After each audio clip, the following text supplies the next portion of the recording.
I'm really considering putting my coat on right now.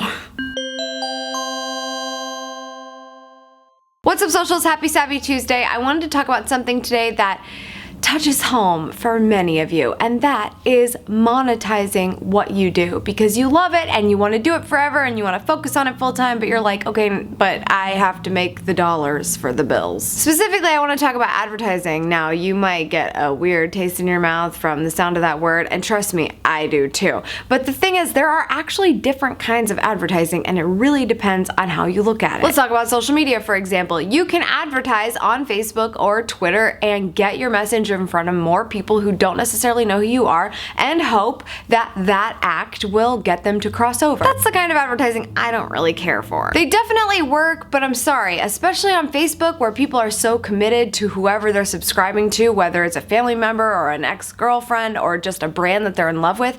That is exactly why Facebook is there. So if they don't really have a real relationship with you, you're not going to see any further benefits the way that you would with that initial like, just because of that one ad campaign. But if you think of advertising in a different way, maybe say by leveraging your influence, we start to get into a territory that's a little bit more fun, both for you and the sponsor, in addition to your audience and your pocketbook. Do people still say pocketbook? I say it all the time, and I think people are secretly laughing at me. You're here, you're on my YouTube channel, you watch my videos. You see ads before they start. That's just how this channel is set up. That's how I make a couple bucks from the time that I spend here making videos. Because you like the content, you're subscribed to the content, you're into what I'm talking about, you're learning from it, you're okay with those ads, right? Because they are just something that is showing you I'm serious about what I'm doing here, and the more that there is revenue coming in from that particular stream, the more likely that these videos will continue, and there is a solid dependency there for everyone. We as an audience think of ads as yucky, dirty, ew,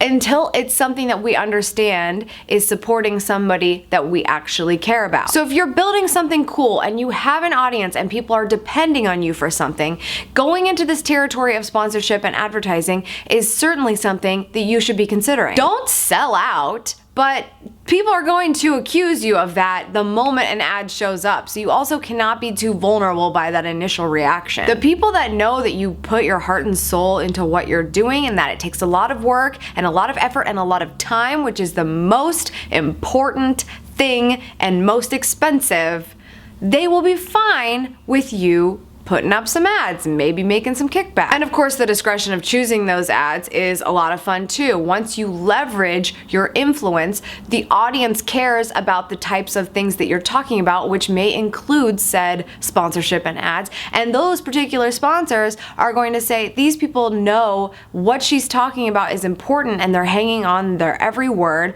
I am going to invest in that audience. Nobody's trying to trick anyone. You just know there's a general good feeling coming from this activity because it means that this is a well-oiled machine and a professional operation. If you have an audience and you're thinking about how you need to monetize, maybe it's a YouTube channel, so you are doing Google Ads, maybe you need to do a little bit more. And you're thinking, okay, I really need some sponsorship, I need some more serious money here. You need to have a media kit. The people that invest in this sort of stuff, they need to know numbers. Maybe those numbers aren't that important, but the numbers they want are the numbers they want. You got to give them to them. But if you're lacking in some ways, maybe with subscribers or with listens, if it's a podcast, then make sure you show the numbers that may compel them in other ways. Where have your wins been? By having that information prepared and ready to deliver with anybody that would like to talk to you about sponsorship or people that you're reaching out to, then you're much more likely to come off professional and someone that they'll want to work with. If you haven't reached that point yet where you feel like you can pitch an advertiser, and I completely understand if you're a realist, don't hold out for too long. You never know when there's going to be an opportunity, but get some other sort of sponsor in place and make it a track record for your show so that no one's ever like, oh, I'm the first sponsor of this. That's not something that people are going to be into. Show your biggest wins.